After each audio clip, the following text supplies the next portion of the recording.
ये ध्वनि कहां से आ रही है? कौन आ रहा है यहाँ?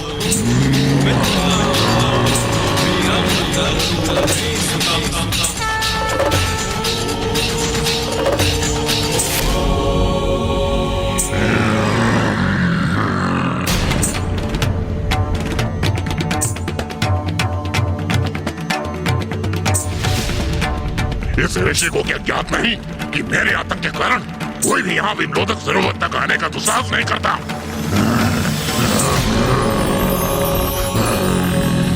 कितना सौम्य, कितना मनमोहक रूप है इन ऋषिवर का। कौन है ये दिव्य ऋषि?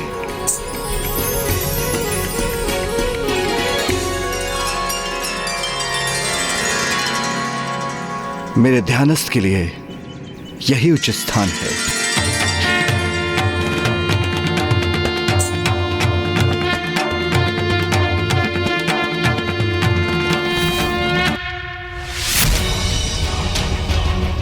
ये ऋषि कोई भी हो, मेरे प्रभाव क्षेत्र में आने का दुस्साहस किया है इसने, तो मैं इसे भी ताड़ना तो अवश्य दूंगा।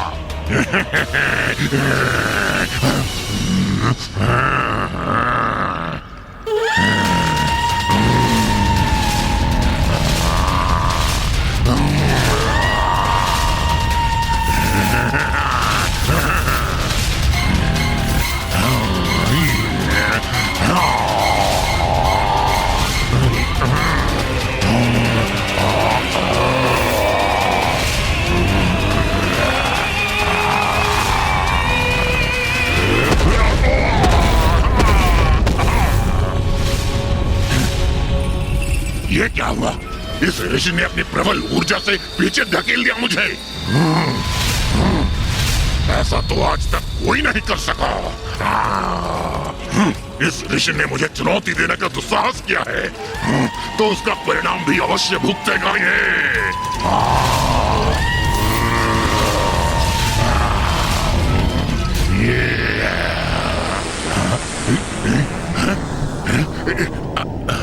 मुझे इतनी निर्मल शांति का, इतने अपार आनंद और सुख का आभास हो रहा है।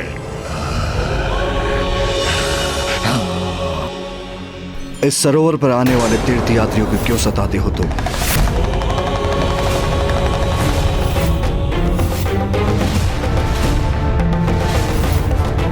तुम्हें दिखाई नहीं देता क्या?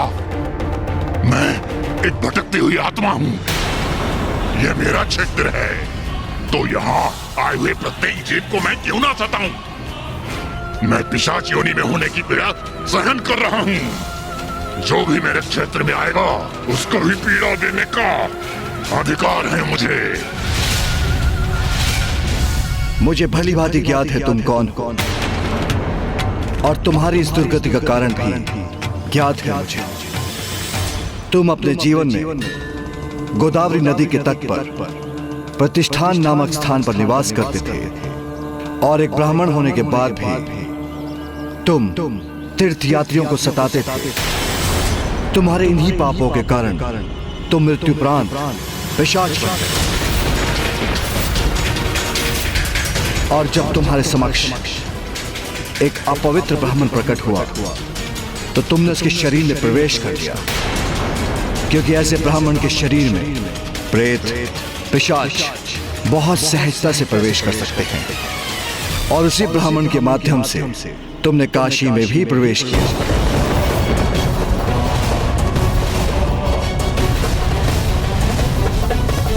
आपको तो मेरे विषय में सब कुछ ज्ञात है। आप अवश्य कोई असाधारण दिव्य ऋषि हैं। तब तो आपको यह भी अवश्य ज्ञात होगा कि यहाँ काशी में जब शिव नाम मेरे कानों में प्रवेश हुआ, तो मेरे शेष पाप नष्ट हो गए, और मैं समझ गया कि प्रभु शिव के नाम से ही मेरा उद्धार संभव है। मुझे काशी में प्रवेश तो अवश्य प्राप्त हुआ, किंतु इस पिशाच योनि से मुझे मुक्ति प्राप्त ना हुई।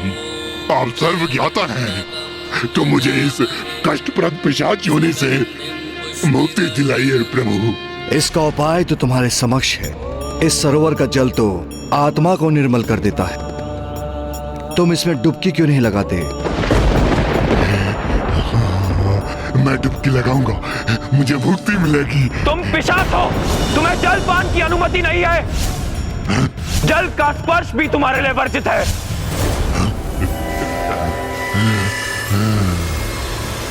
आप सर्वज्ञाता हैं, तो आपको यह ज्ञात भी नहीं कि एक पिशाच को जल स्पर्श करना भी वर्जित है। जल के लिए तरस गया हूं मैं।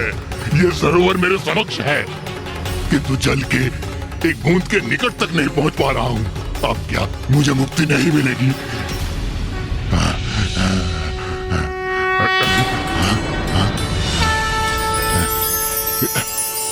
नमो देव्यै महादेव्यै शिवाय। ये पवित्र दिव्य भस्म है, इसका लेप अपने तन पर लगा लो, तो फिर तुम्हारे जीवन में कोई भी बाधा नहीं आएगी और तुम जल में भी प्रवेश कर सकोगे। यह आपका आशीर्वाद आप ही दीजिए प्रभु। रुद्राय नमो नित्याय कार्यधात्रे नमो नमः ज्योत्स्नाय चिन्नुरूपिण्ये। धन्यवाद प्रभु। तत्पश्चात महादेव के भस्म ने उस पिशाच को सरोवर के जल में उतरने में सहायता प्रदान की और इस प्रकार पिशाच के जल में डुबकी लगाते ही वो अपने सभी पापों से मुक्त होकर अपने वास्तविक रूप में आ गया।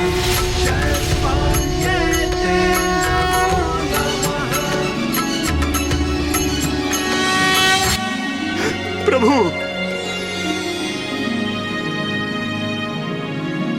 आप कोई साधारण ऋषि नहीं हैं, आप तो स्वयं महादेव हैं।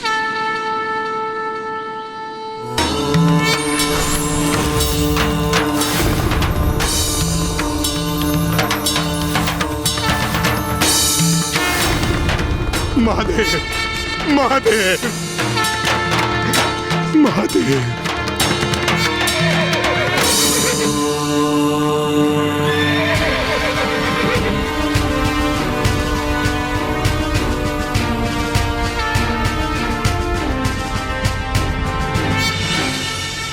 इस सरोवर में स्नान करने से तुम्हारे सभी शेष पाप भी मिट गए।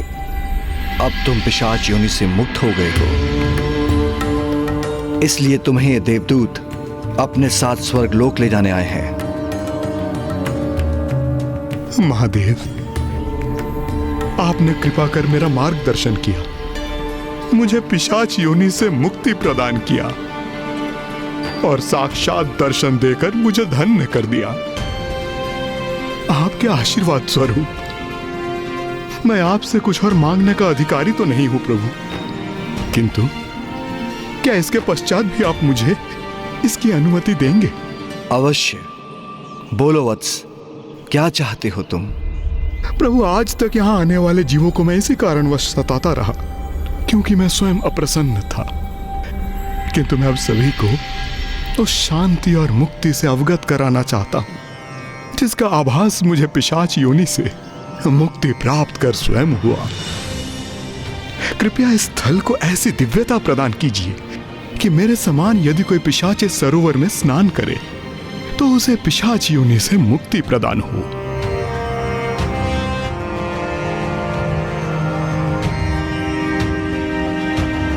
तथास्तु, तथास्तु, तथास्तु। आज से ये तीर्थ स्थल पिशाच मोचन के नाम से विख्यात होगा और जो भी पिशाच यहाँ स्नान करेंगे मैं विश्वनाथ मंदिर में स्थित रहकर उन्हें वहीं से आशीष दूंगा और मेरी कृपा से तुम्हारे समान उन्हें भी मुक्ति प्राप्त होगी। प्रणाम करूं।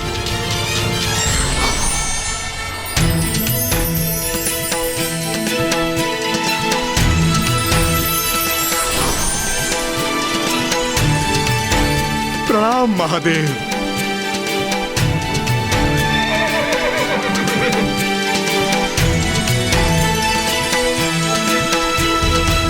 यदि आप दोनों इस पिशाच को विमलोदक सरोवर ले जाएं, तो पिशाच मोचन तीर्थ पर इसकी मुक्ति संभव है।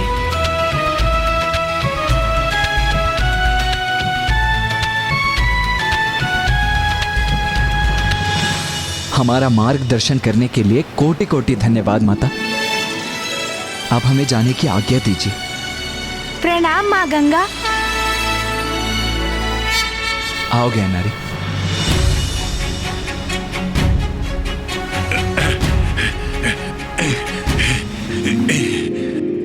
अब उचित है। हाँ, मुझे आवाज हो रहा है। हाँ, सफलता निकट है, क्योंकि उस स्थल का नाम पिशाच मोचन सर्वथा उपयुक्त है। अब मुझे इस पिशाच योनि से मुक्ति अवश्य प्राप्त होगी।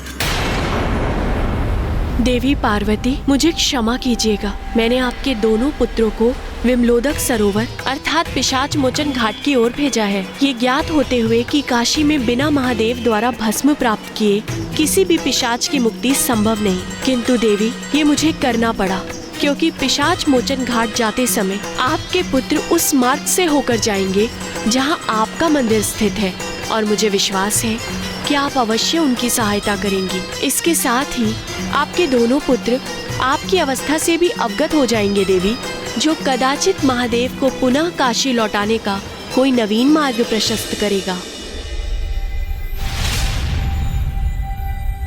माँ गंगा की कथा के अनुसार पिशाच मोचन सरोवर में ज्ञानारी जी को मुक्ति अवश्य मिल जाएगी, किंतु मुझे आभास हो रहा है कि ये इतना सरल भी नहीं होगा जितना प्रतीत हो रहा है।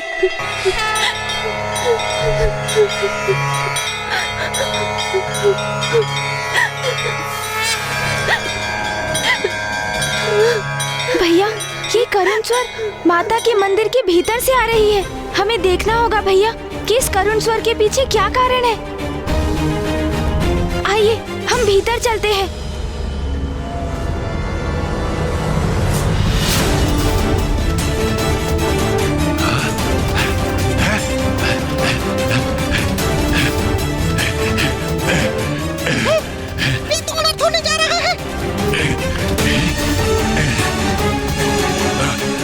कहाँ जा रहे हो? मुझे पहले मुक्ति दिलाओ, मुझे विचलित मत करो। रुको, रुक जाओ। तुम्हें इस मंदिर के ड्योढ़े को लागने की अनुमति नहीं दे सकता मैं, क्योंकि तुम एक पिशाच हो। हाँ पिताश्री, मूषक जी सर्वथा उचित ही कह रहे हैं, और मैं भी सूतक अवधि में हूँ, इसीलिए हमें बाहरी प्रतीक्षा करनी चाहिए।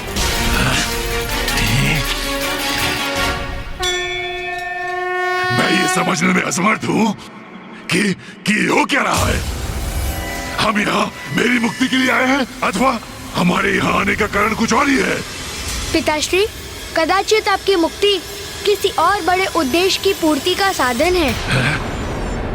कदाचित प्रभु की कोई महान लीला प्रकट होने वाली है पिताश्री। ये काशी है, महादेव की प्रिय नगरी, संपूर्ण दिव्यता की केंद्र स्थली, और ये तो हमारा सौभाग्य है कि हम इस महान नगरी काशी में महादेव के प्रिय स्थल पर उनके दिव्य लीला के मध्य में है।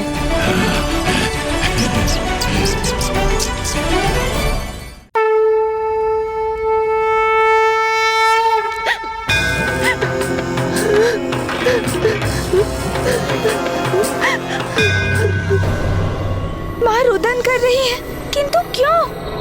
माता,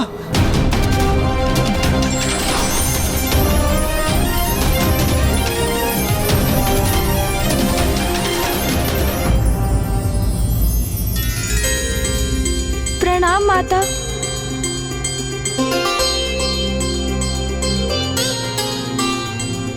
अंततः मेरे पुत्र मुझसे भेंट करने आ ही गए। हाँ माँ। माँ, हमें क्षमा कीजिए। कदाचित हमें तो पूर्व में ही आपके निकट आ जाना चाहिए था, किंतु माँ, आप रुदन क्यों कर रही हैं माँ? आप इतनी दुखी, इतनी निराश क्यों प्रतीत हो रही हैं? इसका कारण क्या है माँ? हमें बताइए ना।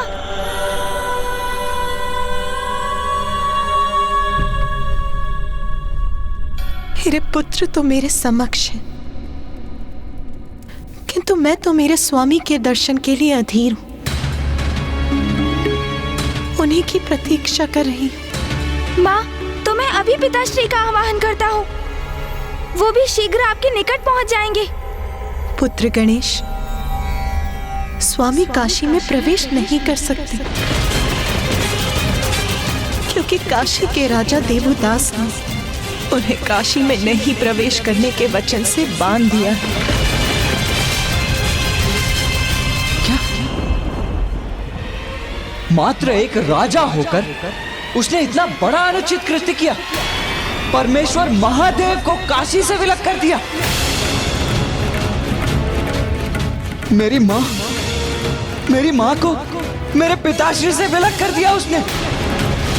इतना बड़ा दुस्साहस किया उसने। अब दिवोदास का अंत निश्चित है। दिवोदास!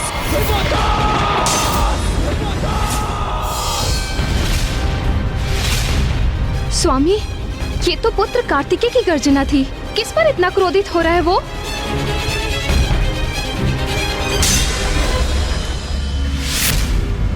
राजा देवदास।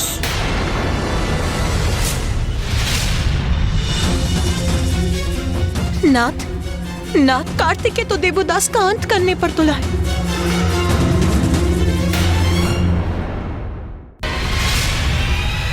राजा देवदास को उचित दंड दूंगा मैं।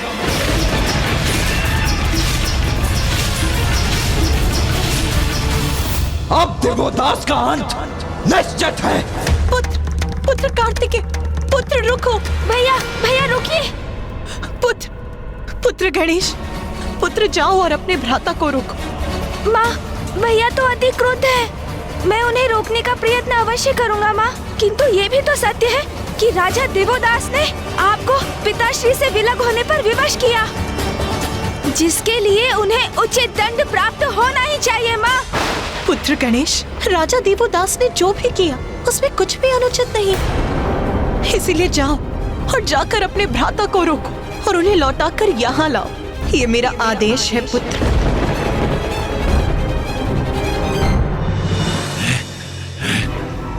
गणेश जी और कुमार कार्तिकेय को मंदिर के भीतर इतना समय क्यों लग रहा है?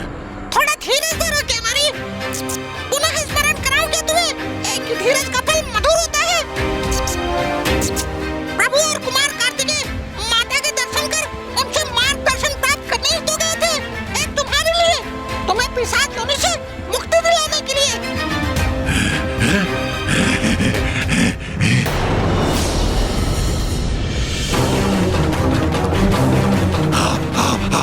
कुमार कार्तिकेय आ गए।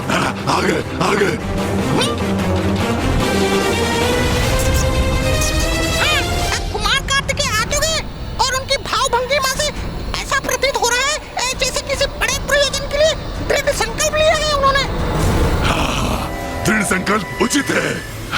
मेरी इस पिशाच योनि से मुक्त कराने का दृढ़ संकल्प।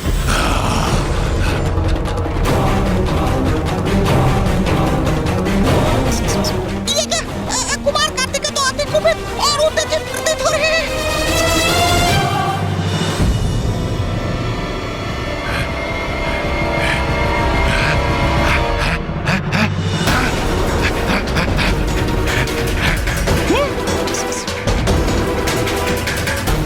अरे, इन्होंने तो मेरी ओर देखा तक नहीं, तो क्या इनकी उत्तेजना का कारण मेरी मुक्ति नहीं है? भैया रुक जाइए भैया।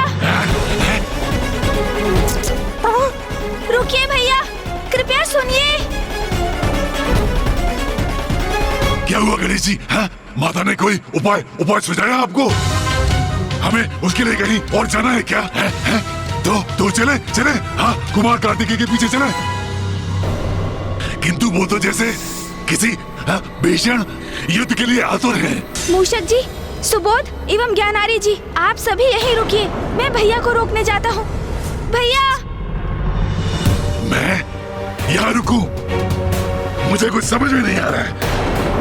यदि योजना मेरी मुक्ति के लिए है, तो मुझे उनके साथ नहीं जाना चाहिए। हाँ? तो फिर ये प्रभु ने मुझे यहाँ क्यों रोक दिया?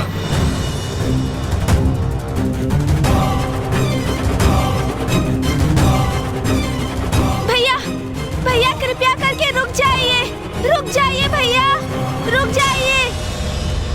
किसी भी स्थिति में कार्तिकेय को रोकना ही होगा। काशी के राजा दिवोदास के विरुद्ध कोई भी कदम उठाने का अर्थ होगा स्वयं महादेव के क्रोध का भागी बनना। अपराधी को उसके अपराध का दंड अवश्य मिलना चाहिए, किंतु नियमानुसार। आवेग में आकर बिना पूर्ण सत्य जाने किसी को दंड देना सर्वथा अनुचित है। काशी के राजा देवोदास ने महादेव को प्रवेश करने से रोका है। उन्हें काशी में नहीं प्रवेश करने के वचन से बांध दिया है। भैया, भैया कृपया करके रुक जाइए, रुक जाइए भैया, रुक जाइए।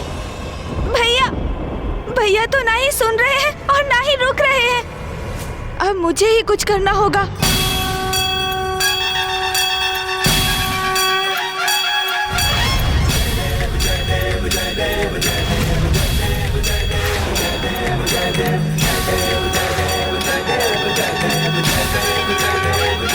भैया रुक जाइए, कृपया कर रुक जाइए।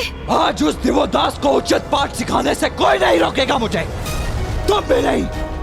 हट जाओ मेरे मार्ग से।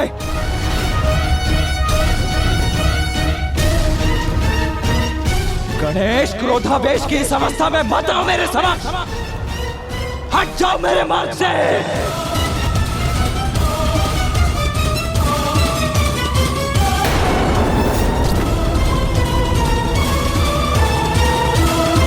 भैया रुक जाइए, आप राजा दिवोदास को क्षति नहीं पहुंचा सकते। ये माता का आदेश है भैया।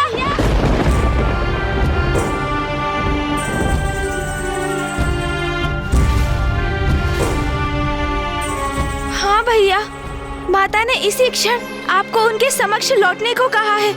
ये भी उनका ही आदेश है।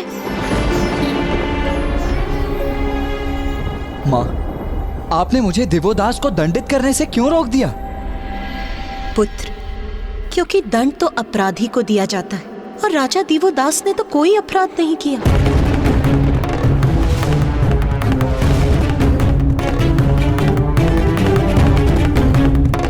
किंतु माँ, राजा दिवोदास के कारण ही तो पिताश्री को काशी और आपके अंश को यहाँ अकेले छोड़कर जाने पर विवश होना पड़ा था। फिर आप उसके अपराध को नकार क्यों रही हैं? पुत्र, क्योंकि राजा दिवोदास तो भक्त शिरोमणि है, भक्त प्रहलाद के ही समान, भक्ति के महान उदाहरण है। वो कैसे माता? पुत्र, मुझे ज्ञात है तुम अत्यंत व्यथित और क्रुद्ध हो, किंतु आवेग में आकर कुछ भी करने के पूर्व तुम्हें इस घटना के दोनों पक्षों को ज्ञात करना आवश्यक है। अभी तो तुम्हें केवल इतना ही ज्ञात है कि राजा दिवोदास के कारण तुम्हारे पिताश्री को काशी का त्याग करना पड़ा, किंतु वो ये करने के लिए क्यों प्रेरित हुए, ये तुम्हें कहाँ ज्ञात है पुत्र? तो मुझे समझाने की कृपा कीजिए माँ, क्योंकि जितना मुझे ज्ञात है उसके अनुसार तो दिवोदास आपका और पिताश्री का बहुत बड़ा अपराधी है। तो फिर सुनो पुत्र, मनुकुल में उत्पन्न राजा दिवोदास पूर्व में राजा रिपुंजय के नाम से प्रसिद्ध थे। एक कर्तव्यनिष्ठ और न्याय प्रिय राजा होने के साथ साथ वो ब्रह्मदेव के भी बहुत बड़े भक्त थे। ओम ब्रह्मदेवाय नमः, ओम ब्रह्मदेवाय नमः। ब्रह्मदेव के प्रति इतनी निष्ठा और भक्ति थी राजा निपुंजय के मन में कि बिना किसी वरदान की अपेक्षा किए उन्होंने ब्रह्मदेव की घोर तपस्या की।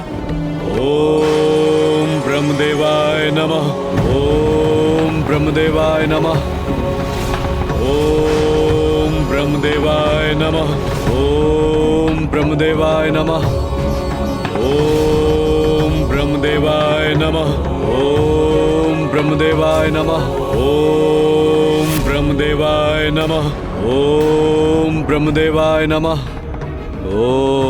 नाथपुत्र रिपुंजय तो आपकी इतनी घोर तपस्या में लीन है कि मैं उसके स्वर से उसको होने वाले अपार कष्ट का अनुमान लगा सकती हूँ, किंतु वो स्वयं उस पीड़ा के आभास से अनभिज्ञ है। अब मुझे अपने भक्त रिपुंजय को कष्ट से मुक्ति दिलाने, उसका तप समाप्त कराने और उसको वरदान देने जाना ही होगा। ओम ब्रह्मदेवाय नमः।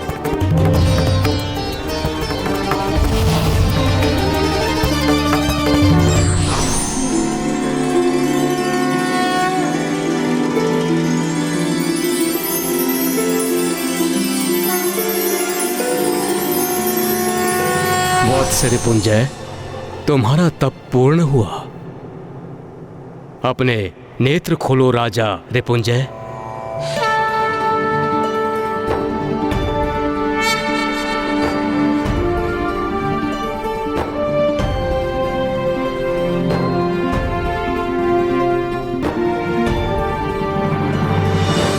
पुत्र रिपुंजय, मैं तुम्हारे तप से प्रसन्न हुआ। कहो, तुम्हें क्या वरदान चाहिए? प्रभु, ये तप मैंने वरदान के लिए नहीं किया। आपके प्रत्यक्ष दर्शन रूपी आशीर्वाद पाकर मैं तृप्त हो गया। आप मेरे तप से प्रसन्न हुए प्रभु। मेरे लिए तो सबसे बड़ा वरदान यही है।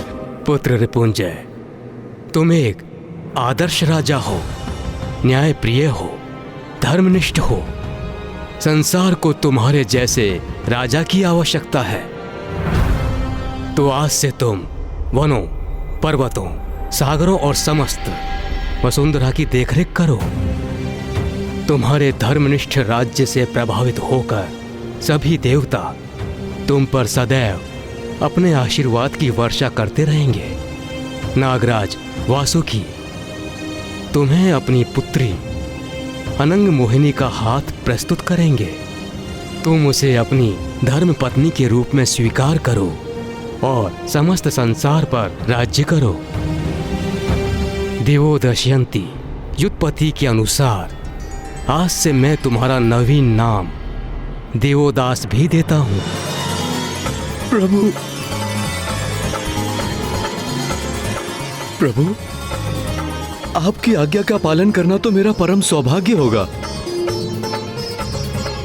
किंतु मैं अपनी राजधानी कहाँ स्थापित करूं? वत्स देवोदास, तुम धर्माचरण पर अड़िग रहने वाले पराक्रमी राजा हो।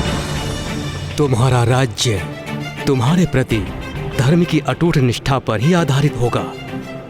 तुम्हारे राज्य में देवताओं की सहायता से संसार में समृद्धि रहेगी।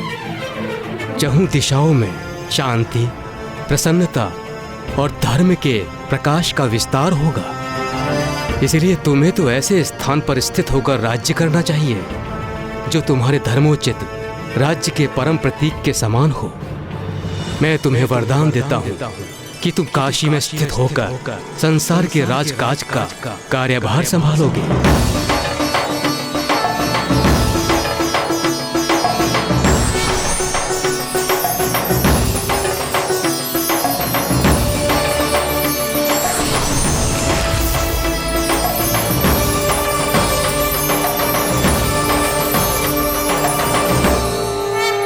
जाओ पुत्र दिवोदास, काशी जाकर संसार पर राज्य करने का अपना कर्तव्य निभाओ।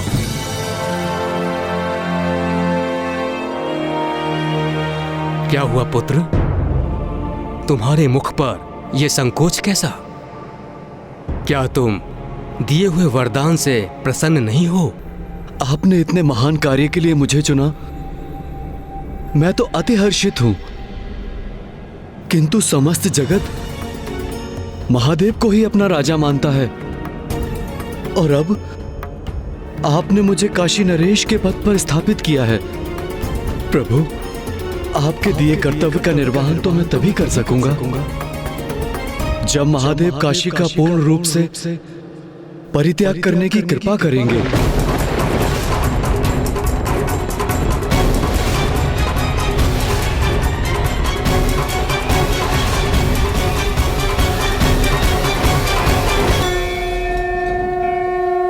महादेव,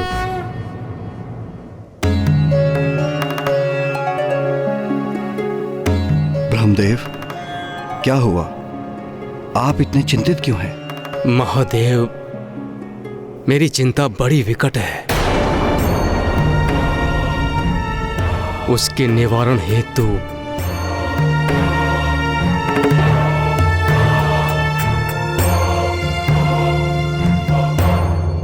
आपको काशी का परित्याग कर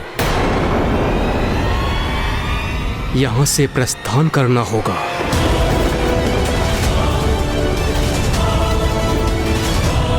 ये आप क्या कह रहे हैं ब्रह्मदेव?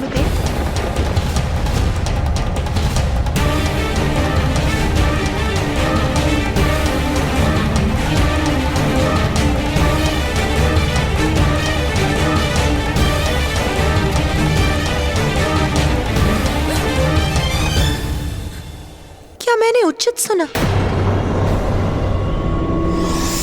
क्या आपने मेरे स्वामी को, महादेव को काशी से प्रस्थान करने के लिए कहा? क्यों किया आपने ऐसा ब्रह्मदेव? महादेव को काशी का परित्याग करना पड़ेगा? ये तुम क्या कह रहे हो वत्स? प्रभु, एक राज्य के दो राजा कैसे हो सकते हैं? इसलिए काशी का भी तो एक ही राजा हो सकता है। धर्म के अनुसार यही उचित है। और यदि हम धर्म का पालन नहीं करते तो प्रभु आप पर असत्य का दोष लगेगा, जो मैं कदापि स्वीकार नहीं कर सकता।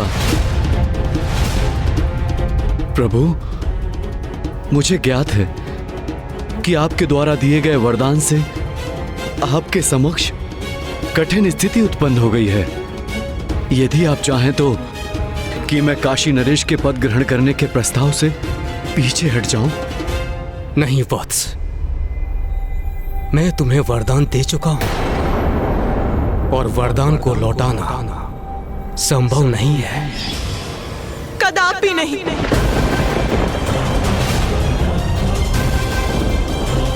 ब्रह्मदेव, ये ज्ञात होते हुए कि महादेव काशी के नाथ, आप अपने भक्त को इतना बड़ा वरदान कैसे दे सकते हैं?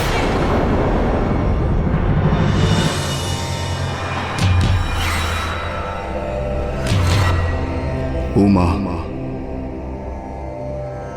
ब्रह्मदेव ने तो अपने भक्त को उसके तप के फलस्वरूप वरदान दिया था। मैं काशी छोड़ने के लिए विवश हो जाऊं, इसलिए नहीं। मैं स्वयं जाकर राजा दिवोदास से संवाद कर इस उलझन का उचित निदान ढूंढ लूंगा।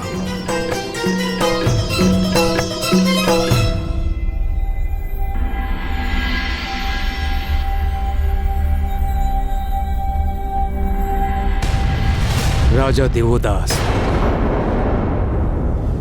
ब्रह्मदेव, प्रभु, आपके मुख की वेदना से स्पष्ट हो रहा है कि आप ये कठिन संवाद महादेव से कर चुके हैं। किंतु प्रभु, हम सबका भला इसी में है और मुझे पूरा विश्वास है कि महादेव भी इस बात को अवश्य समझेंगे। क्या अवश्य समझूंगा मैं?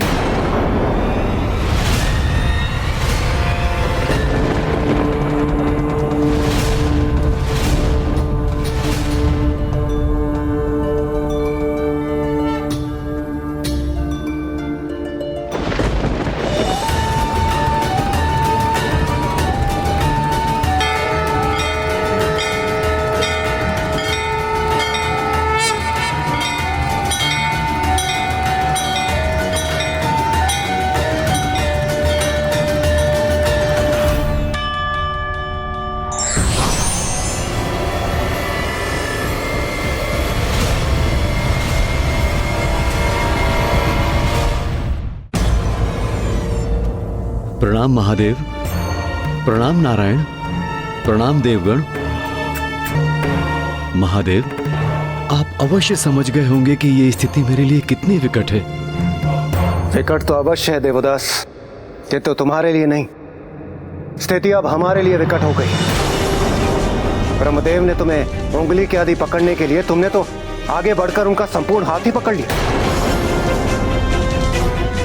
वाह देवदास वाह, आज तक हम सबको ये विश्वास था कि तुम एक नेक और सदाचारी मनुष्य हो, किंतु वो भ्रांति थी हमारी। तुम तो सत्ता लोलुप प्रमाणित हुए। सुनो दिवोदास, तुम अपनी मर्यादा भंग कर रहे हो। महादेव काशी का परित्याग करें ये सुझाव भी देने का दुस्साहस कैसे किया तुमने? मात्र एक तुच्छ राजा होकर तुम ये निर्धारित कैसे कर सकते हो कि काशी में रहने की अनुमति किसे है और किसे नहीं?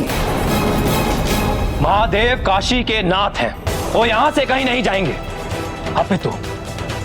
अपितु तुमको यहां से प्रस्थान करना होगा देवदास। तुमने उचित नहीं किया देवदास।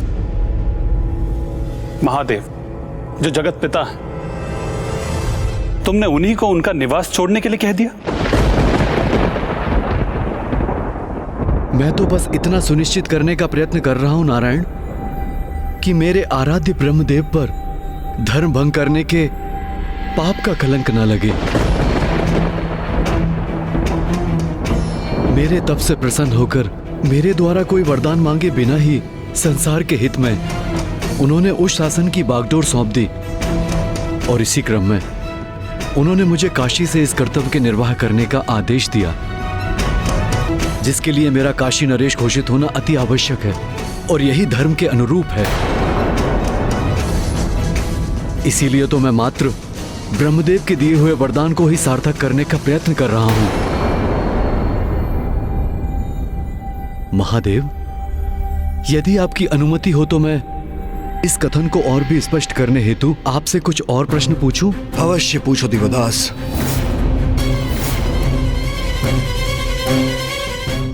तो मुझे ये बताने की कृपा करें शशि शेखर कि ये सत्य है अथवा असत्य कि कोई भी वरदान एक बार दिए जाने के उपरांत लौटाया नहीं जा सकता?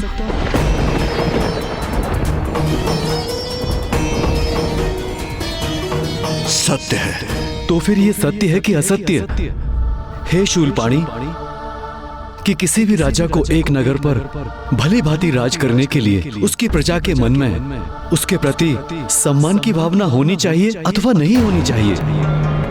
सत्य है। तो हे भक्त वत्सल, क्या ये सत्य है अथवा असत्य कि आज समस्त देवगण मेरे विरुद्ध इसलिए हैं क्योंकि आज मैंने दिवोदास ने, जिसे ब्रह्मदेव ने काशी नरेश के पद पर स्थापित किया है, उनसे एक निवेदन किया है। निवेदन किया? देवदास, तुम्हें निवेदन का अर्थ भी ज्ञात है?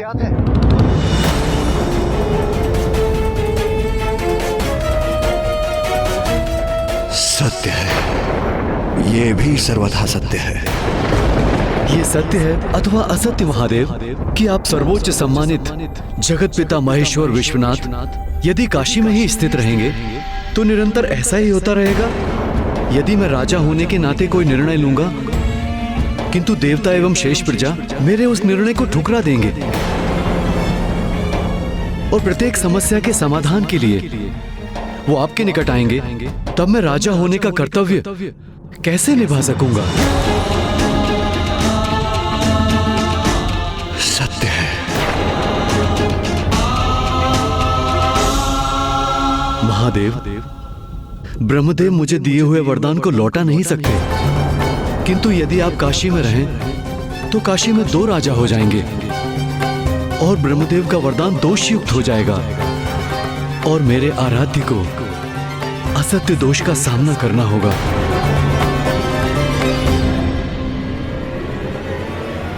ब्रह्मदेव के वचन का मान रखने की कृपा कीजिए महादेव।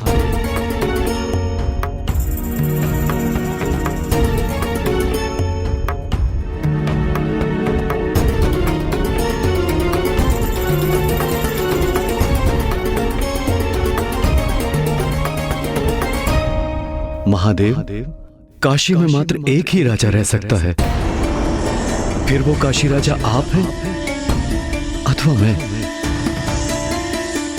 इसका निर्णय मैं आप पर छोड़ता हूं प्रभु, और यदि राजा बनने का कर्तव्य मुझे पालन करना है तो आपको काशी छोड़कर जाना होगा महादेव। आपको काशी छोड़कर जाना होगा। आपको काशी छोड़कर जाना होगा। आपको काशी छोड़कर जाना होगा। आपको काशी छोड़कर जाना।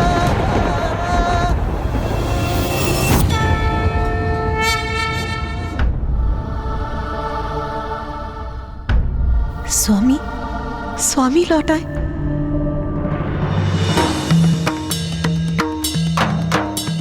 स्वामी,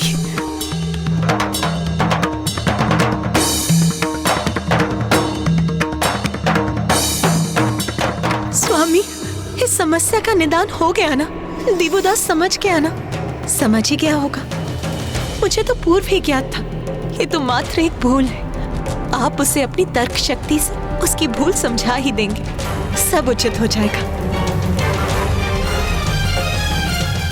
ब्रह्मदेव मुझे दिए हुए वरदान को लौटा नहीं सकते, किंतु यदि आप काशी में रहें तो काशी में 2 राजा हो जाएंगे और ब्रह्मदेव का वरदान दोषयुक्त हो जाएगा।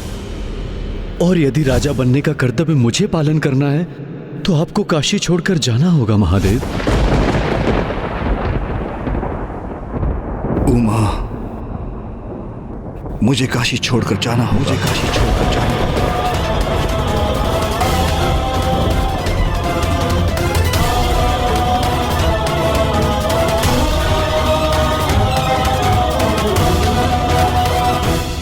हमें ज्ञात है काशी से पिताश्री के जाने के पश्चात आप अवश्य ही बहुत दुखी और संतप्त होंगी माता, किंतु हमें उन्हें काशी लौटाने का कोई ना कोई मार्ग निकालना ही होगा। कहाँ है आप गणेश जी? मेरी मुक्ति का क्या हुआ? आपने वचन दिया था। यदि पिताश्री काशी में नहीं रहेंगे तो समस्त अतृप्त आत्माओं को मुक्ति मिलना असंभव हो जाएगा, क्योंकि उन्हीं के तारक मंत्र से भूत पिशाचों को मुक्ति मिल पाती है। पिताश्री के बिना तो काशी अपूर्ण है माता, हम उन्हें लौटाकर कैसे लाएंगे? मैंने भी ज्ञानारी जी को उनके पिशाच योनि से मुक्ति दिलाने का वचन दिया है। पिताश्री के बिना ये सब कैसे संभव हो पाएगा माता?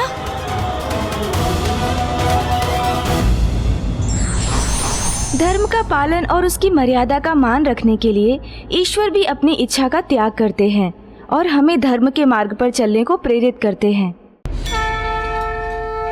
ब्रह्मदेव द्वारा वरदान प्राप्त कर चुके काशी के नवीन सम्राट दिव्यदास ने उनके समक्ष अपना तर्क सदक पक्ष रखा, तो फिर स्वामी ने भी निश्चय कर लिया। उमा, मुझे काशी छोड़कर जाना होगा।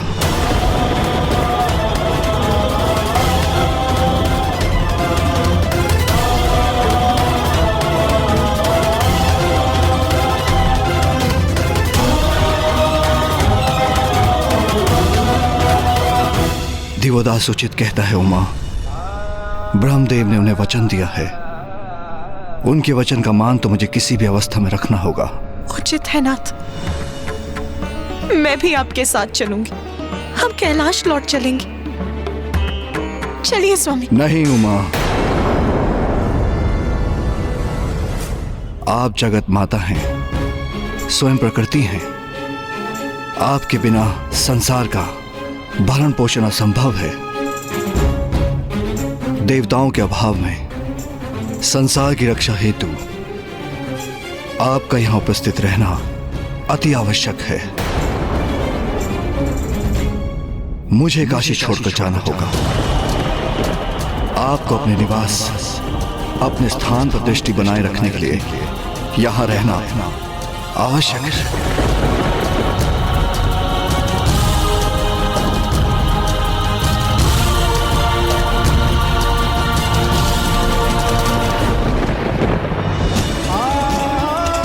स्वामी,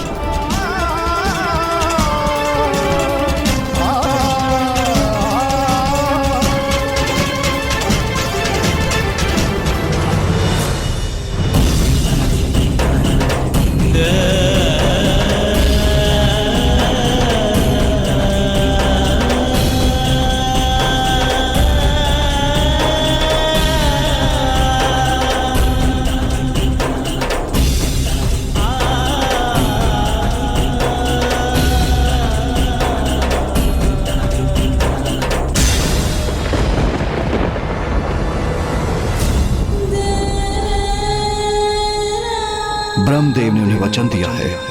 उनके वचन का मान तो मुझे किसी भी अवस्था में रखना होगा। मुझे काशी छोड़कर जाना होगा।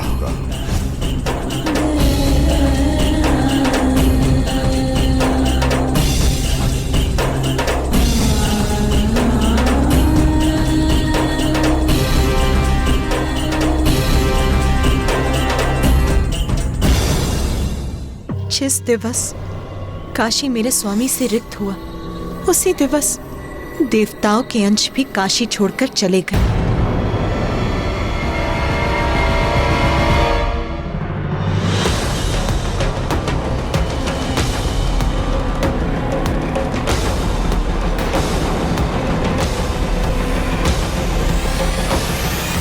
मुझसे कैसा अनर्थ हो गया महादेव। मेरे वरदान का मान रखने हेतु आप अपनी प्रिय काशी के साथ साथ देवी आदि शक्ति को भी छोड़कर जाने के लिए विवश हो गए हैं। और इसी कारण अन्य देवताओं के अंश भी जिनका वास काशी में था वो भी अपने स्थान से रिक्त हो गए।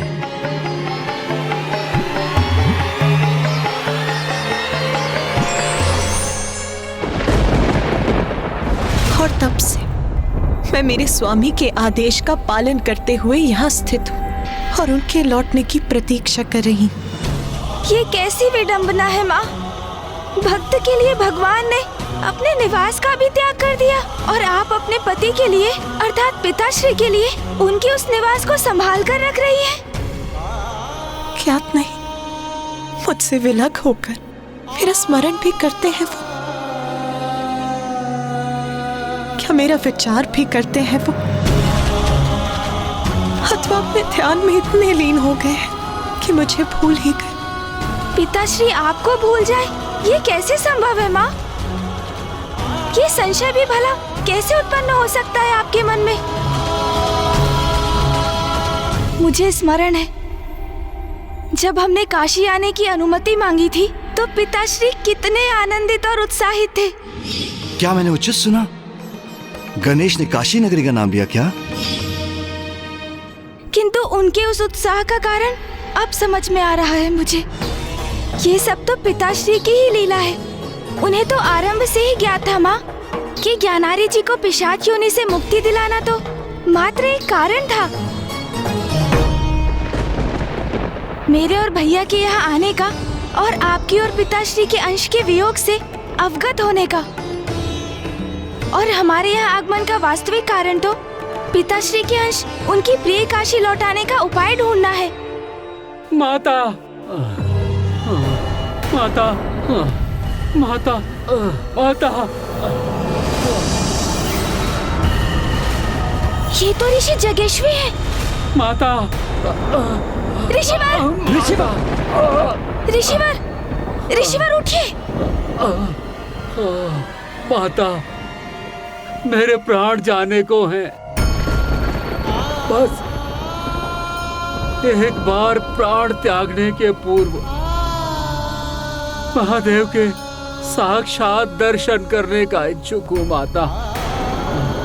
अब आप ही इसका कोई उपाय कर सकती हैं माता। साक्षात दर्शन करवा दीजिए महादेव। महादेव, ऋषिवर स्वयं को संभालिए। गणेश, जल लेकर आओ। हाँ भैया, अभी लाया। महादेव, गणेश शीघ्रता करो। ऋषिवर। हाँ भैया, ये लीजिए जल, ये लीजिए ऋषिवर, जल ग्रहण कीजिए। ऋषिवर लीजिए, लीजिए जल ग्रहण कीजिए।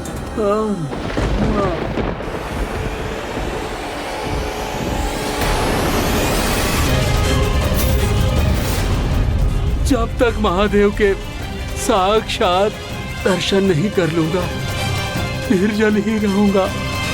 माँ, ये जल को अस्वीकार क्यों कर रहे हैं? ये महादेव के साक्षात दर्शन करने के पूर्व अपना शरीर नहीं त्यागना चाहते, इसलिए जल ग्रहण करने से मना कर रहे हैं पुत्र।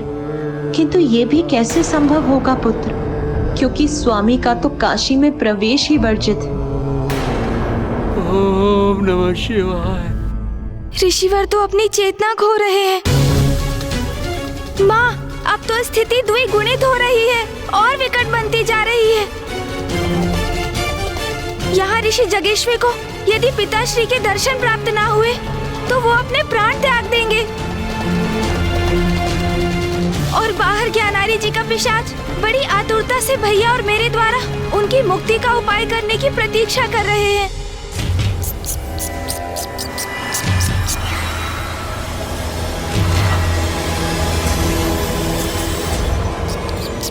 और आप भी यहाँ एकाकी इतने समय से पिताश्री के अंश की प्रतीक्षा में व्याकुल है माँ। माँ, आपकी पीड़ा दूर करने के लिए हमें सर्वप्रथम पिताश्री को काशी लौटा कर लाना होगा। तत्पश्चात हम दूसरी समस्याओं का भी शीघ्र समाधान कर लेंगे। पुत्र कार्तिकेय, पुत्र गणेश, ये समय मेरी व्यथा पर विचार करने का नहीं है। इस समय तुम्हारे लिए तुम्हारा कर्तव्य ही सर्वोपरि है।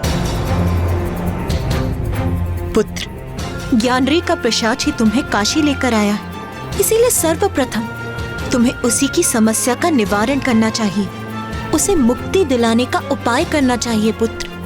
किंतु माँ, हम तो कितने समय से इसी का प्रयास कर रहे हैं और बार बार उसमें विफलता ही प्राप्त हो रही है हमें। हाँ माँ, पिताश्री यहाँ नहीं है तो काशी में पिशाच योनि से मुक्ति तो असंभव है, और यदि काशी में उन्हें मुक्ति प्राप्त नहीं हो सकती तो फिर हम कहाँ ले जाएंगे उन्हें माँ? कहाँ ले जाकर मुक्ति दिलाएंगे ज्ञानारी जी के पिशाच को? हाँ माँ।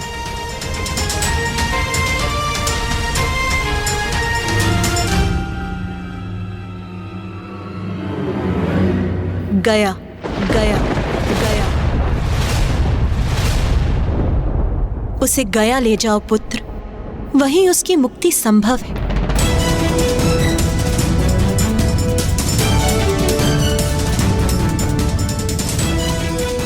किंतु माँ, जो कार्य काशी में संभव नहीं हुआ वो गया में भला कैसे संभव हो सकता है? पुत्र, गया वो धाम है जहाँ पिंड दान होने पर मृत जीव आत्माओं को सद्गति अवश्य प्राप्त होती है, और ऐसा गयासुर को प्राप्त वरदान के कारण है। गयासुर अर्थात एक असुर? एक असुर को इतना बड़ा वरदान कैसे प्राप्त हुआ माँ? पुत्र, गयासुर एक असुर अवश्य था, किंतु वो नारायण का परम भक्त भी था, और राजा दिवोदास के ही समान वो नेक, सदाचारी और धर्मनिष्ठ था। अच्छा माँ, किंतु उसने इतना बड़ा वरदान कैसे प्राप्त किया?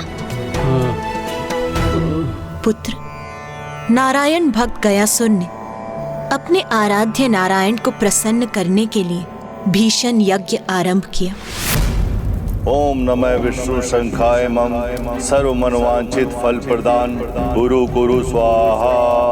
ओम नमः विष्णु शंखाय मम सर्व मंगल कामना पूर्ति फलम गुरु गुरु गुरु स्वाहा। ओम नमो विष्णु शंखाय मम सर्व मंगल कामना पूर्ति फलम गुरु गुरु स्वाहा।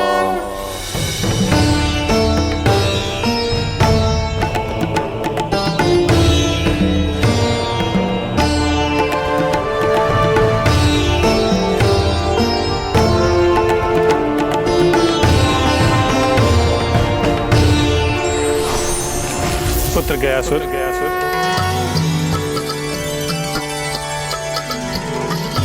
प्रभु, नारायण मेरे आराध्य, मैं तुम्हारे तप से अत्यंत प्रसन्न। कहो कहो, क्या वरदान चाहिए तुम्हें? मुझे तो मात्र आपका तप करने से ही अपार सुख और शांति की प्राप्ति होती है, और आपने तो मुझे साक्षात दर्शन देकर कृतार्थ कर दिया प्रभु। आपके दर्शन ही मेरे लिए वरदान स्वरूप है प्रभु, और आपकी आज्ञा का पालन करना मेरा धर्म है प्रभु। यदि आप मुझे वरदान देना ही चाहते हैं तो मुझे निरंतर भाव से तप करने की शक्ति दीजिए प्रभु, और मुझे यह वरदान दीजिए कि जब मैं आपकी तपस्या में लीन हूं उस समय जो भी जीव मुझे स्पर्श करे या मेरे दर्शन करे वह यमराज और उसके दूतों के बंधन से मुक्त हो जाए, उन्हें मोक्ष की प्राप्ति हो और वो वैकुंठ गमन के अधिकारी हो। तथास्तु, तथास्तु।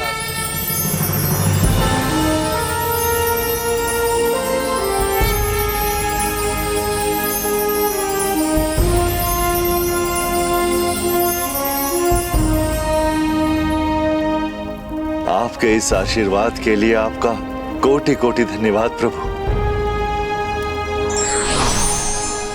और इस प्रकार गयासुर के वर प्राप्ति से सृष्टि का संतुलन बिगड़ने लगा। दुर्जन अत्याचारी पुरुष पाप कर गयासुर का स्पर्श कर लेते थे और मोक्ष पाकर वैकुंठ पहुंच जाते थे।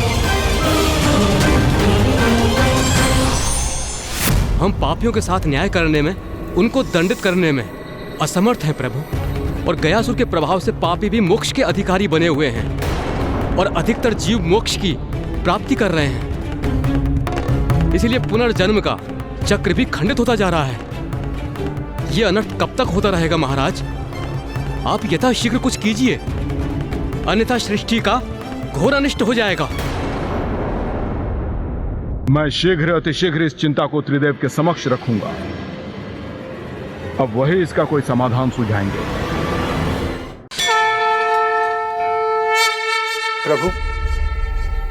प्रभु, आपने जो गयासुर को वरदान दिया है, प्रतीत होता है कि किसी को भी पुण्य प्राप्त करने की आवश्यकता ही नहीं होगी। यज्ञ आदि में किसी की भी रुचि नहीं है।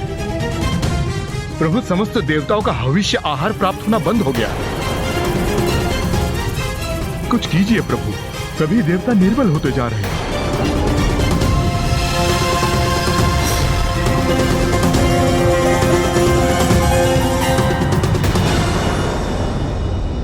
महादेव, यदि ऐसा ही होता रहा तो जिस संसार की रचना आपने और माता आदिशक्ति ने की है, वो जीवों से रिक्त हो जाएगा।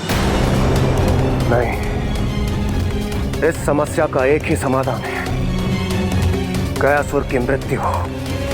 जब वो ही नहीं होगा तो उसके माध्यम से किसी को मुक्ति भी नहीं प्राप्त हो पाएगी। सृष्टि के हित के लिए मुझे उसका अंत कर ही देना चाहिए। नहीं देवराजन, गयासुर मेरा भक्त है, निर्दोष, निष्कपट। मैं मानता हूं कि संसार की सुरक्षा आवश्यक है, किंतु उसके लिए किसी निर्दोष का वध करना कदापि उचित नहीं। और वैसे इस समय आप सभी देवताओं कोई इतना सामर्थ्य नहीं कि गयासुर को क्षति पहुंचा सके। तो नारायण, क्योंकि मेरे वरदान के कारण उसके चारों ओर एक प्रबल ऊर्जा है। अब यदि मैं आपका सुझाव स्वीकार भी कर लूं ना देवराजन, तो आपकी शक्ति उस प्रबल ऊर्जा को भेद कर गयासुर का वध नहीं कर सके। हमें कोई ना कोई उपाय तो निकालना ही होगा, वो भी शीघ्र अतिशीघ्र।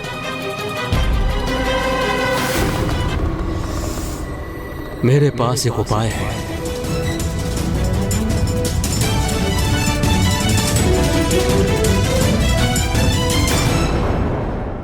ओम नमः विष्णु शंखाय मम सर्व मंगल कार्याय पूर्ति नमः कुरु कुरु स्वाहा। ओम नमः विष्णु शंखाय मम सर्व मंगल कामना पूर्ति फलम कुरु कुरु स्वाहा। गयासुर,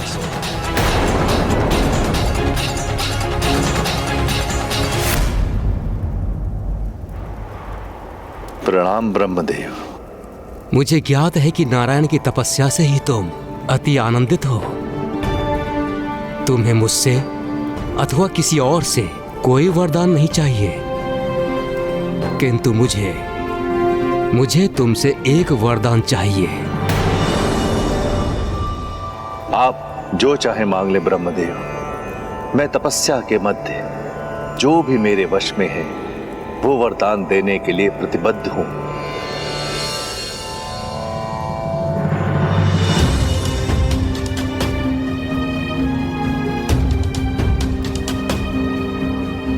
गयासुर, नारायण द्वारा तुमको दिए गए वरदान से पवित्र हुए तुम्हारे तन पर विराजमान होकर मैं यज्ञ करने का इच्छुक हूं।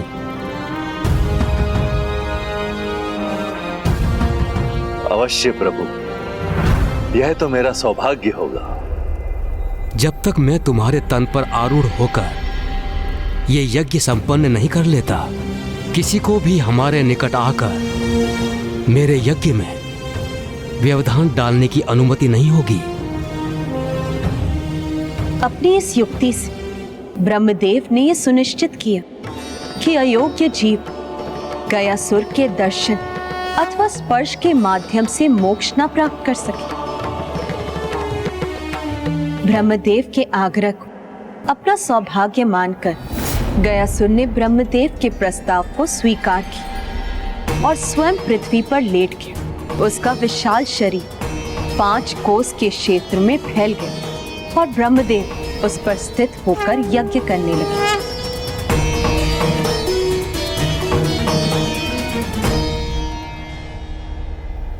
ब्रह्मदेव अनंत काल के लिए गयासुर के तन पर बैठकर यज्ञ नहीं कर सकते। एक समय के पश्चात उनका यज्ञ पूर्ण होगा और उसके बाद गयासुर पुनः उठकर तप करने लग जाएंगे और सभी जीवों को पुनः उनके निकट जाकर मोक्ष प्राप्ति का मार्ग प्राप्त हो जाएगा। मेरे विचार से हमें ब्रह्मदेव की सहायता करनी चाहिए। हाँ, यही उचित होगा। हमें गयासुर के भिन्न अंगों पर स्थापित होकर अपने भार से उसे दबाए रखना होगा जिससे कि वो उठ न सके। किंतु उसकी विशाल काया के कारण हम देवताओं को सम्मिलित रूप से प्रयास करना चाहिए। संसार की भलाई एवं सृष्टि के नियम पूरक संचालन के लिए गयासुर का पृथ्वी पर लेटना ही आवश्यक था और जिसके लिए देवताओं ने एक सम्मिलित प्रयास किया। देवता गयासुर को उठने से रोकने के लिए उनके भिन्न भिन्न अंगों पर जाकर स्थित हो गए। हमारे भार से गयासुर पर कोई प्रभाव नहीं पड़ रहा। हमें उस पर और भी भार डालना होगा।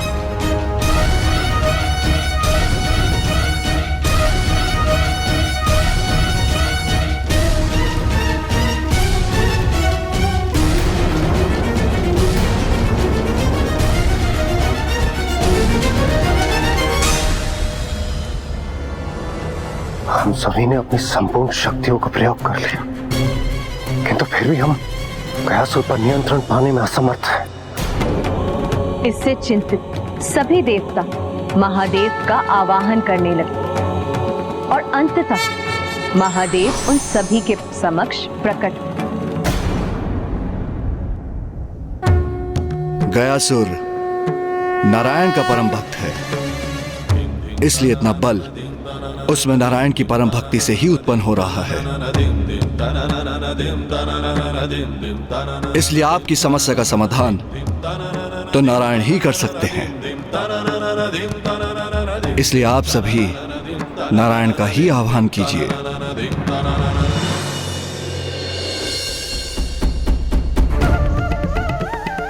ओम नमो नारायणाय नमः। ओम नमो नारायण नमः। ओम नमो नारायण नमः। ओम नमो नारायण नमः।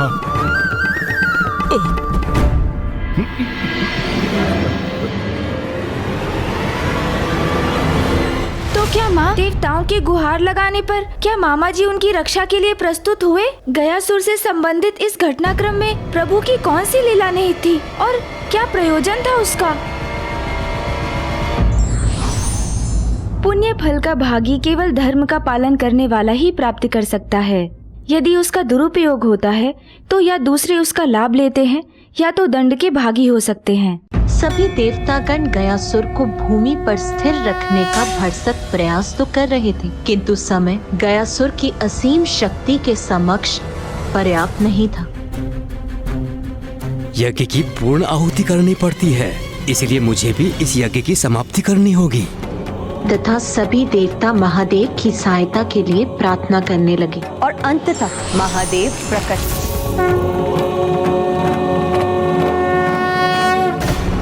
गयासुर नारायण का परम भक्त है, इसलिए इतना बल उसमें नारायण की परम भक्ति से ही उत्पन्न हो रहा है। इसलिए आपकी समस्या का समाधान तो नारायण ही कर सकते हैं। इसलिए आप सभी नारायण का ही आह्वान कीजिए।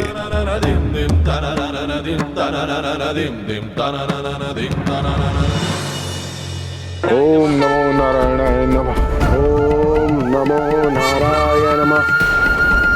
ओम नमो नारायण नमः। ओम नमो नारायण नमः।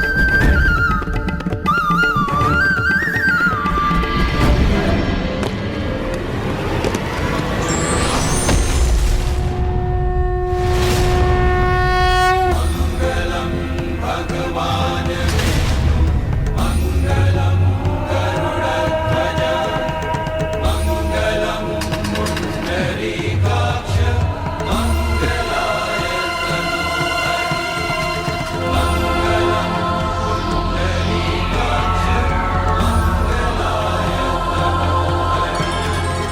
हे प्रभु, मैं तो आपके चरणों के तले स्थान पाकर धन्य हो गया प्रभु।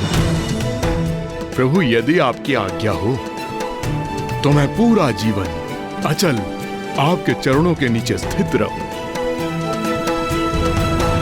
मैं तुम्हें आदेश देता हूं गयासुर कि तुम धरती में समा जाओ, ताकि कोई भी अपने पापों का प्रायश्चित किए बिना मात्र तुम्हारे निकट आकर मोक्ष न प्राप्त कर सके।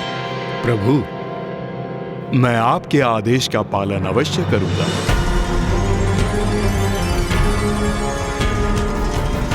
तुम्हारे इस त्याग से मैं अत्यंत प्रसन्न हूं। मांगो गयासुर, वरदान मांगो। मैं तो आपका भक्त हूं प्रभु, और आपके भक्त को किसी भी स्थिति में मात्र जन कल्याण ही सूझता है। इसीलिए आप मुझे ये वरदान दीजिए कि आप मेरे हृदय में सदैव, जब तक सृष्टि रहेगी, श्री विग्रह रूप में स्थित रहेंगे प्रभु। और इस क्षेत्र में जो भी अपने पूर्वजों का पिंड दान करेगा, उसे सद्गति की प्राप्ति होगी प्रभु।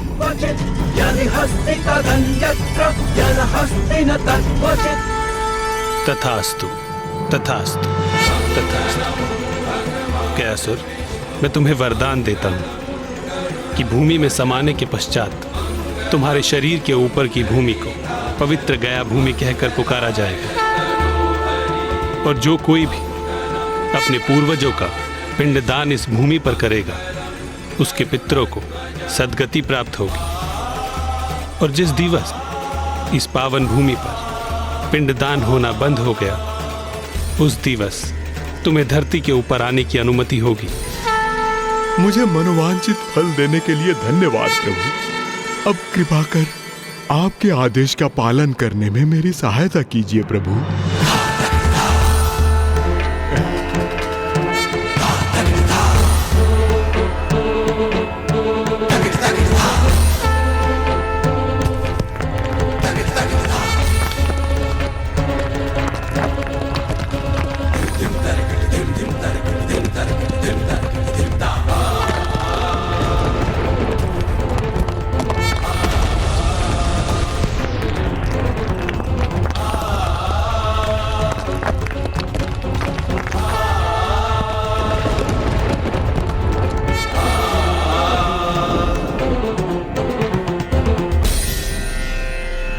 पुत्रों, ज्ञानरी के पिशाच और सुबोध को गया ले जाओ।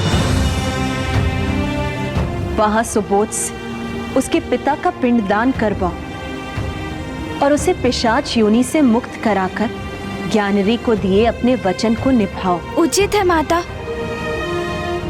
हमारा मार्गदर्शन करने के लिए आपका धन्यवाद माता। ऋषिवर की अवस्था तो और भी गंभीर होती जा रही है। पानी माँ, ऋषि जगेश्वर तो अत्यंत रुग्ण अवस्था में प्रतीत हो रहे हैं। हाँ पुत्र, ऋषिवर की स्थिति तो बिगड़ती ही जा रही। यदि वो अन्न और जल से वंचित रहे तो शीघ्र ही उनका अंत हो जाएगा, और अब उनके जीवन की मात्र 20 श्वासों की अवधि शेष। महादेव, महादेव। माँ, यदि हम पिताश्री के काशी आगमन का उपाय नहीं कर सके तो हम सब ब्रह्म हत्या के दोष के भागी बनेंगे।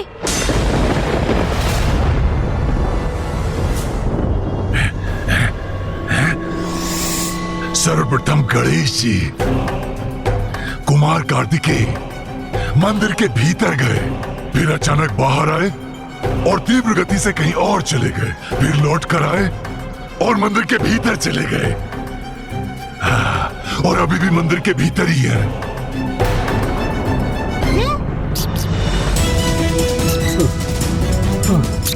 महादेव, वो देखिए, प्रभु आ गए।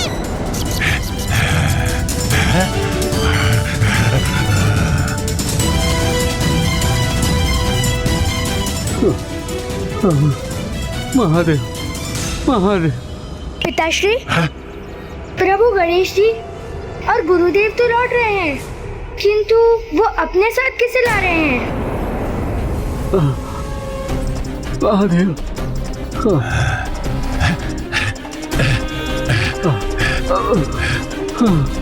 महादेव महादेव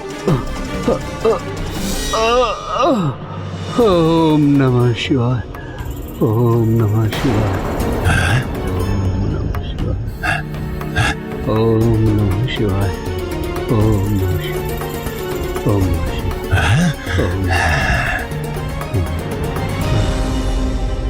धीरज रखिए ऋषिवर, आपको कुछ नहीं होगा। ओम नमः शिवाय। ऋषि है, माता के मंदिर से आ रहे हैं। अवश्य माता ने उन्हें मेरी सहायता के लिए भेजा होगा। ओम नमः शिवाय। प्रभु गणेश जी, गुरुदेव, ओम नमः शिवाय। ये ऋषि मुझे अस्वस्थ प्रतीत हो रहे हैं। मैं इनके लिए अभी जल लेकर आता हूँ। नहीं वत्स सुबोध, तुम रुको। ज्ञानारी जी, ऋषि जगेश्वर अभी अत्यंत गंभीर अवस्था में है और वो तब तक अन्न और जल ग्रहण नहीं करेंगे जब तक उन्हें पिताश्री के साक्षात दर्शन नहीं हो जाते। इसमें आपको क्या कठिनाई है गणेश जी? आप तो स्वयं महादेव पुत्र हैं।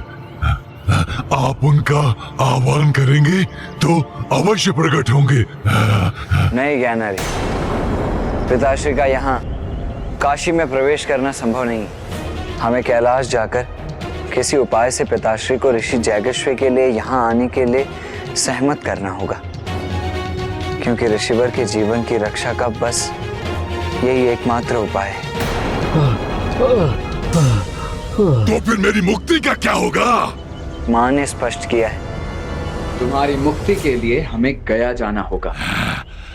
आपने इतने समय बड़े धैर्य का परिचय दिया है ज्ञानारी जी, किंतु थोड़ी और प्रतीक्षा कीजिए। हम आपको गया अवश्य ले जाएंगे, किंतु उसके पूर्व हमें ऋषिवर की अवस्था को सुधारने का उपाय करना होगा।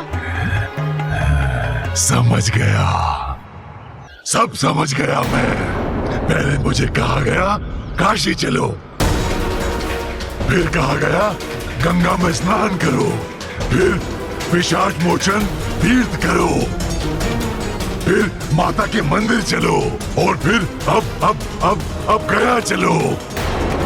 यहाँ चलो, वहाँ चलो, ये करो, वो करो, और अब आप दोनों ने इस ऋषि की अवस्था का दायित्व उठा लिया।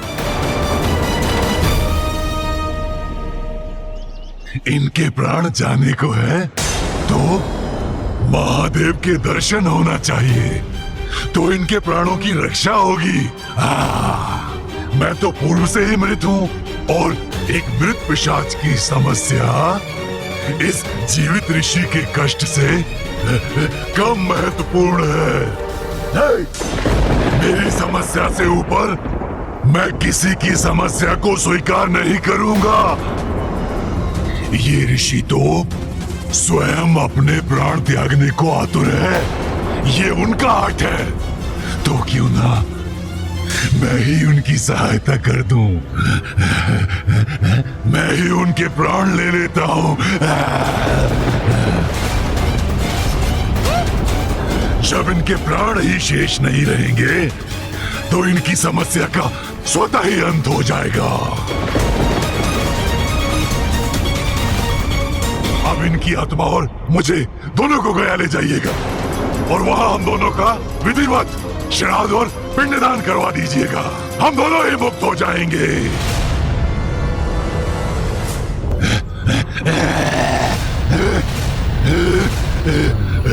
रुकिए ज्ञानारी जी। नहीं, मात्र यही मार्ग शेष है, और कोई अन्य उपाय नहीं हो सकता। जब तक इसे दंड नहीं दूंगा, ये पिशाच रुकने वाला नहीं है। भैया रुक जाइए। जब तक जीवित थे आप निरंतर पाप करते रहे, और अब मृत्युपरांत भी आप पाप कर रहे हैं। हत्या करने जा रहे हैं, वो भी एक तपस्वी ऋषि की। महादेव के परम भक्त की हत्या करेंगे आप। ज्ञात भी है आपको, यदि आपने ऋषि जगेश्वर का स्पर्श भी किया तो महादेव के कोप के भागी बनेंगे आप। उनकी क्रोधाग्नि भस्म कर देगी आपको।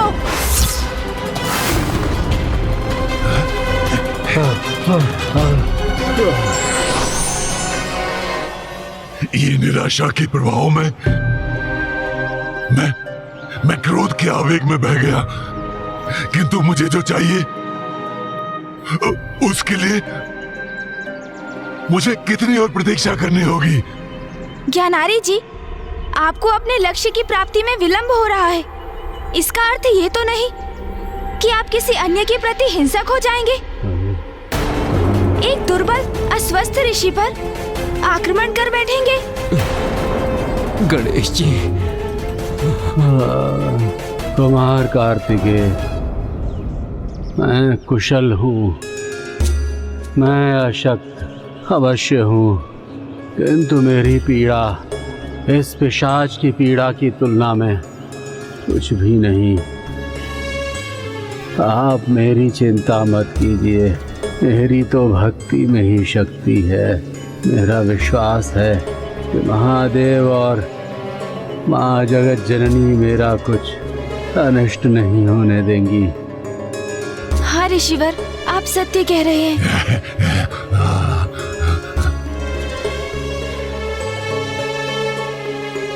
मूषक जी, प्रभु, आप यहीं रुकिए, ऋषिवर के निकट।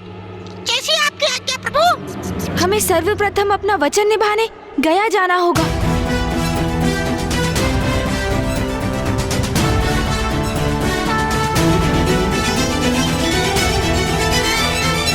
माता, आपको इस प्रकार काशी में एकाकी छोड़कर जाने का मन तो नहीं कर रहा है, किंतु आपके आदेश का पालन करने हेतु सर्वप्रथम हम ज्ञानारी जी की सहायता करने, उन्हें पिशाच योनि से मुक्ति दिलाने उन्हें गया ले जाएंगे। हम ज्ञानारी जी को शीघ्र मुक्ति दिलाने का प्रयास करेंगे, जिससे शीघ्र यहाँ आकर आपको एवं पिताश्री को मिलाने का प्रयास कर सके। माँ, मैं भी बड़ी अधीरता से उसी दिवस की प्रतीक्षा कर रही हूँ पुत्र, जब स्वामी के अंश से पुनः मेरा संयोग होगा।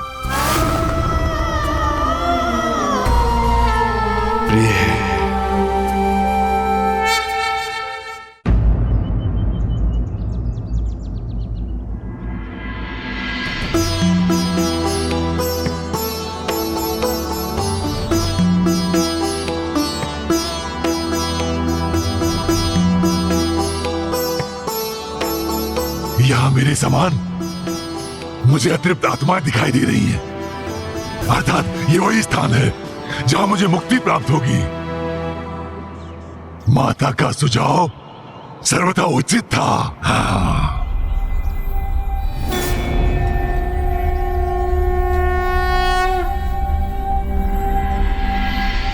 इस आत्मा को मुक्ति दिलाने के लिए हमें श्राद्ध करना होगा, परंतु मुक्ति कितनी आसानी से मिलेगी वो इस बात पे तय होगी कि जिनका पिंडदान हो रहा है वो अपने जीवन काल में कितने पाप किए हैं। पिताश्री ने तो अनेकों पाप कर्म किए हैं, उनके लिए मुक्ति पा पाना कैसे सरल हो पाएगा? किंतु जो भी हो, हमें अपने दिवंगत संबंधियों को पूर्ण रूप से मुक्ति दिलाने का प्रयास अवश्य करना चाहिए। यही हमारा धर्म है। पितृलोक वो लोक है जहाँ हमारे पूर्वजों की आत्माओं का वास होता है।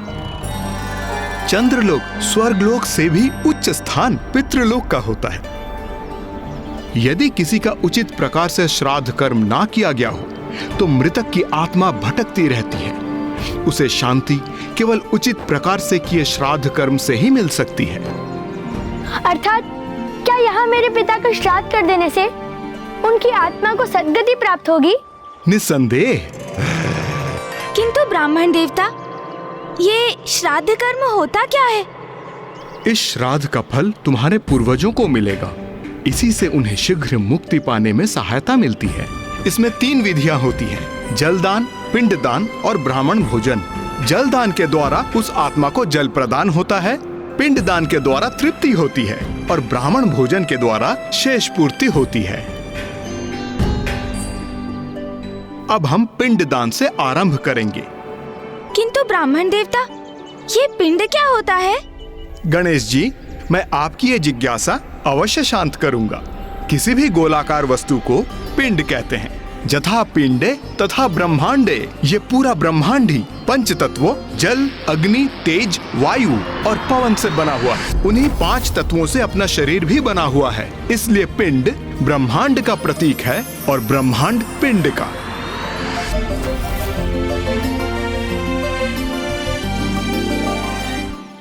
यहाँ तक कि हमारा शरीर भी एक पिंड ही है और पितरों का पिंडदान इसलिए किया जाता है ताकि उनका पिंड अर्थात इस शरीर रूपी पिंड से आसक्ति छूट जाए और वो आगे की यात्रा आरंभ कर सकें और दूसरा पिंड या दूसरा शरीर या मोक्ष पा सकें।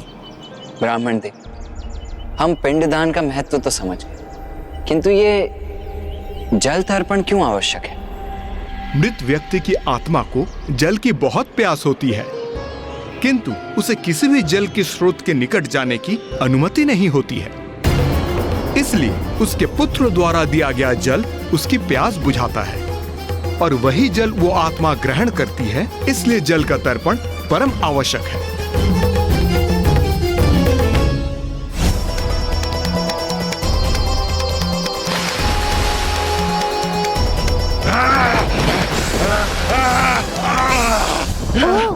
तो इसलिए माता गंगा ने ज्ञानारी जी के पिशाच को अपने जल में प्रवेश करने की अनुमति नहीं दी। अब आप सभी को समझ आया कैसी यंत्रणा सह रहा हूं मैं। इसीलिए तो आपसे बार बार कह रहा हूं, मुझे इस पिशाच योनि के कष्ट से मुक्त कराओ, मुक्त। और पितरों और देवताओं का प्रतिनिधित्व करने वाले 2 ब्राह्मणों को भोजन कराना इसीलिए आवश्यक है क्योंकि देवताओं को महाभोग प्रस्तुत किए बिना तो कोई भी पूजा संपन्न नहीं होती। और ये तो श्राद्ध है और उच्च लोक में स्थित पितृ देवताओं के समान ही होते हैं और इसीलिए पितरों को प्रसन्न करने हेतु उन्हें भोजन प्रदान करना तो अति आवश्यक है। मैं उचित कह रहा हूं ना ब्राह्मण देव? आपने सर्वथा उचित कहा कुमार कार्तिकेय जी। ब्राह्मण देवता, कृपया करके हमें ये भी बताइए कि किसी भी मृत व्यक्ति का पिंडदान कब आरंभ करना चाहिए? मनुष्य की मृत्यु के उपरांत प्रथम दिन से ही पिंडदान प्रारंभ करना चाहिए। किंतु यदि किन्हीं विशेष परिस्थितियों के कारण अथवा अज्ञानतावश कोई अपने निकट संबंधियों का पिंडदान करने में असमर्थ रहा हो तो, जैसा कि ज्ञानारी के साथ हुआ, तो इस भूल को सुधारने का क्या उपाय है? यदि मरणोपरांत किसी का पिंडदान ना हो तो ये अत्यंत दुर्भाग्यपूर्ण है। तब मृत जीव की आत्मा किसी न किसी रूप में आकर अपने संबंधियों को अवश्य सताती है। ब्राह्मण देवता, आप सर्वथा उचित कह रहे हैं। हमारे साथ भी यही हुआ है।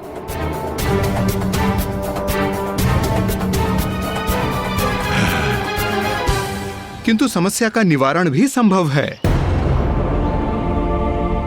गया की पावन भूमि है वो समाधान। जिस आत्मा का पिंडदान मृत्यु के समय नहीं हो सका, उस आत्मा का पिंडदान इस गया में संभव हो सकता है और पिंडदान होते ही उस मृत शरीर की आत्मा का अपने मृत शरीर से मोह भंग हो जाएगा और उस पिंडदान के प्रभाव से उसे एक नवीन शरीर प्राप्त होगा जिसके द्वारा वो उत्तम लोकों की यात्रा करेगी। नवीन शरीर अर्थात ब्राह्मण देवता? मृत्युपरांत प्रथम दिवस से जैसे ही पिंडदान की विधि आरंभ होती है, तभी प्रतिदिन उस आत्मा के लिए एक नवीन शरीर उत्पन्न होने लगता है और ये प्रक्रिया 10वें दिवस में जाकर समाप्त होती है। नवीन शरीर? तो क्या मुझे भी नवीन शरीर प्राप्त हो जाएगा? फिर मुझे मुक्ति पाने की क्या आवश्यकता है? इस नवीन शरीर को यातना शरीर कहते हैं। यातना शरीर? किंतु उसे यातना शरीर क्यों कहा जाता है ब्राह्मण देवता?